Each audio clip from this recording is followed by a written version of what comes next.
No vídeo de hoje, Emily compartilha a história emocionante de sua avó, que teve uma vida difícil e sofreu com a doença de Alzheimer. Emily conta como sua avó teve uma vida feliz com seu avô, mas depois que ele a atraiu, ela se tornou amarga e irritada. Quando sua mãe e seu tio faleceram, Emily se tornou a única cuidadora de sua avó, que ficou cada vez mais doente com demência. Emily tomou a difícil decisão de não contar a sua avó sobre a morte de sua mãe para protegê-la. Ela também compartilha como sua família se tornou religiosa e sua própria jornada para se tornar católica. A história de Emily é comovente e inspiradora e mostra como o amor e a compaixão pode ajudar a enfrentar até mesmo as dificuldades mais difíceis da vida. Olá, bem-vindo ao canal Retornando da Luz. Se esta é sua primeira vez aqui no canal, estamos felizes em tê-lo aqui. Aqui, traduzimos e narramos as experiências de quase morte daqueles que morreram e viram o outro lado.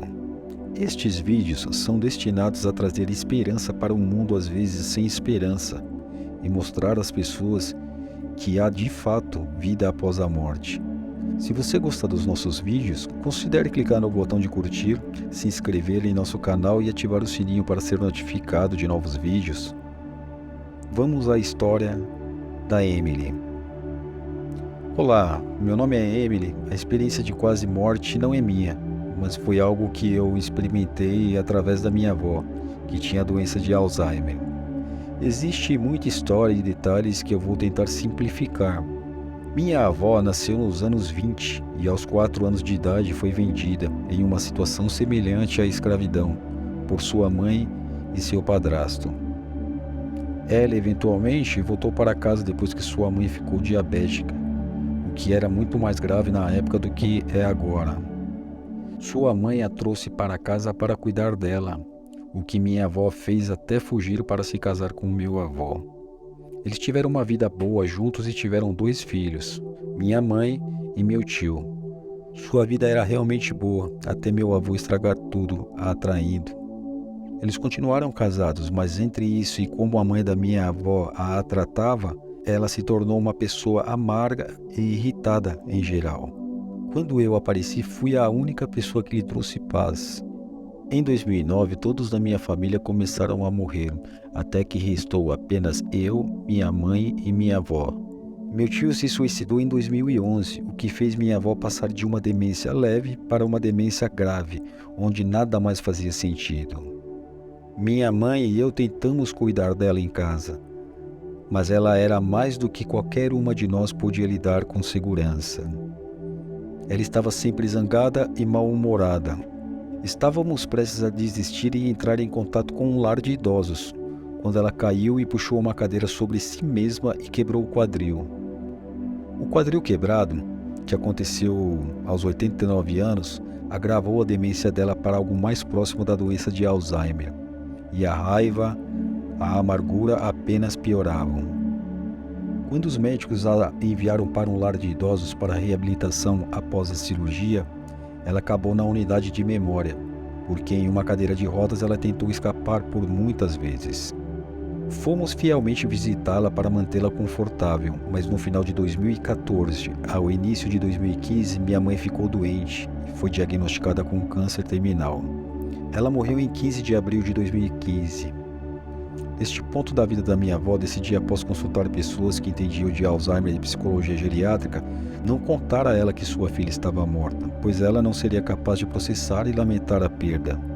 Como contei antes, meu tio se suicidou, e nesse ponto da história minha avó não se lembrava mais.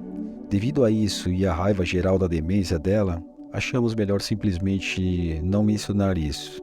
Estranhamente, minha avó nunca perguntou sobre minha mãe, mas eu parecia assumir esse papel nos delírios dela. Nunca corrigi, por mais zangada e teimosa que fosse, não faria nada para machucá-la e orava constantemente por sua paz. Isso me leva à nossa natureza religiosa, minha e de nossa família. Até eu me converter ao cristianismo nos anos 90, não éramos uma família religiosa. Mesmo naquela época, foram apenas minha mãe e meu pai que se converteram comigo.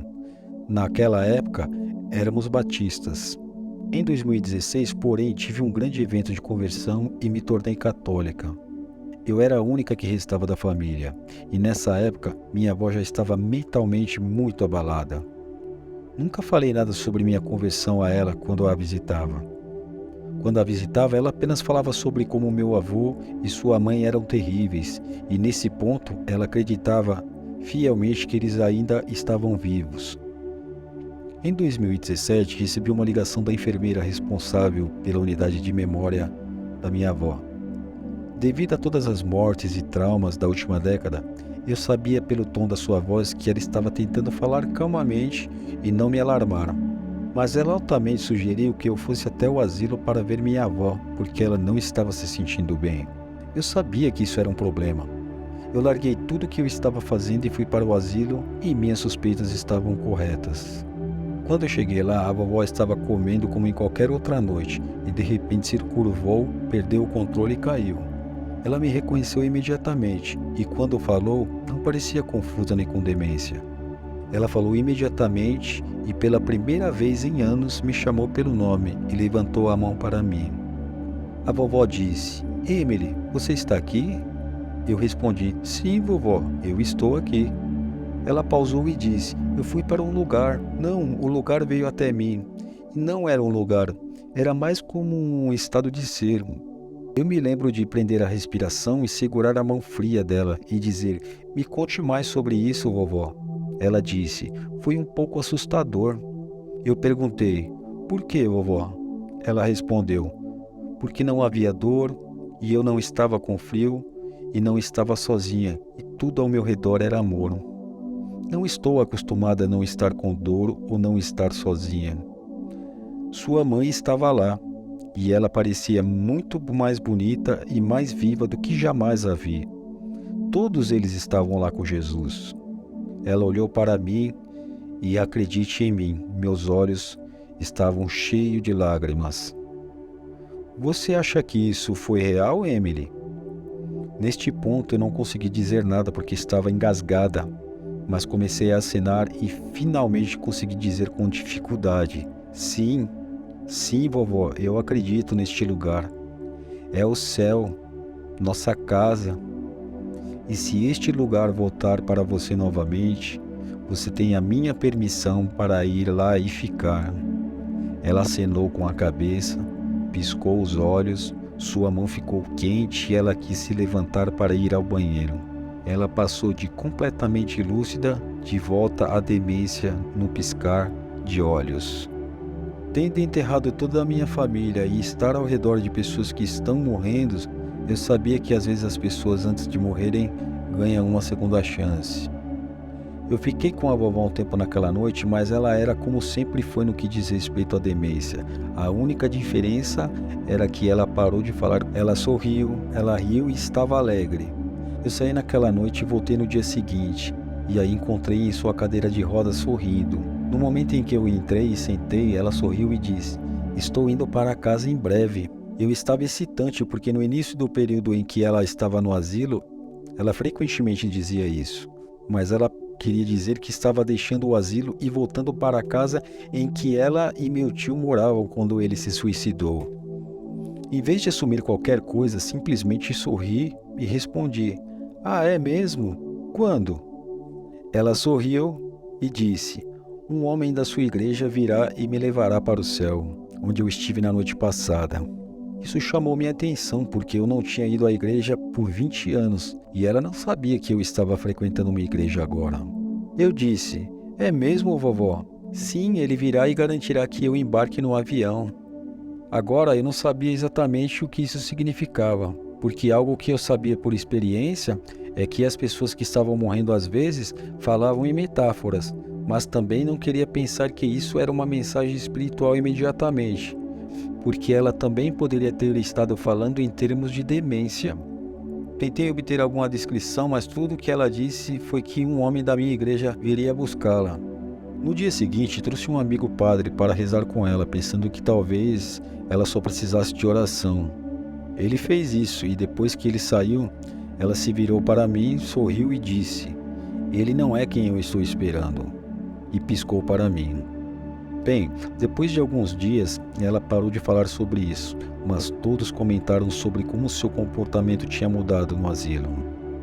Ela não era mais uma pessoa irritada e, embora tivesse alguns humores ruins, não estava mais obcecada em falar sobre o vovô ou sua mãe ou qualquer outra pessoa que a machucou.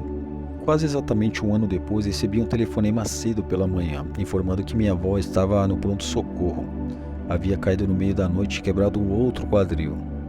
E eu fui para lá imediatamente e quando cheguei, ela já estava em um quarto. Assim que me viu, ela sorriu e disse: "Esta é a nossa última viagem juntas." Foi o que ela me disse quando entrei no quarto. Chamei meu amigo padre para orar com ela novamente e tive que escolher fazer a cirurgia de quadril para ela. Não foi uma escolha fácil. Se eu não autorizasse a cirurgia, ela teria muita dor pelo pouco tempo que restava. Ou poderíamos fazer a cirurgia e ela teria um melhor controle da dor e poderia viver. Sendo assim, autorizei a cirurgia, mas tiveram que levá-la para uma cidade maior para um cirurgião especializado em traumas devido à idade dela e à gravidade da fratura. Foi um período delicado, mas a cirurgia aconteceu e o médico disse alguns dias depois que a vovó não estava se recuperando bem. Ela não estava comendo muito, não conseguia engolir bem e estava morrendo.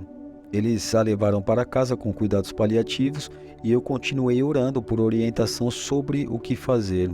2 dias depois de chegar em casa, o lar de idosos me ligou e disseram que a respiração da vovó havia mudado e ela sabia que estava começando a morrer ativamente. Então fui até lá e fiquei com ela o dia todo e uma parte da noite, até que fui dormir algumas horas e voltar no dia seguinte. Por volta da metade da tarde, enquanto lia salmos para ela, eu liguei para o escritório da igreja, localizado perto do lar de idosos, e perguntei se um pastor poderia vir orar pela vovó. Cerca de 15 minutos ele veio e orou comigo e a vovó.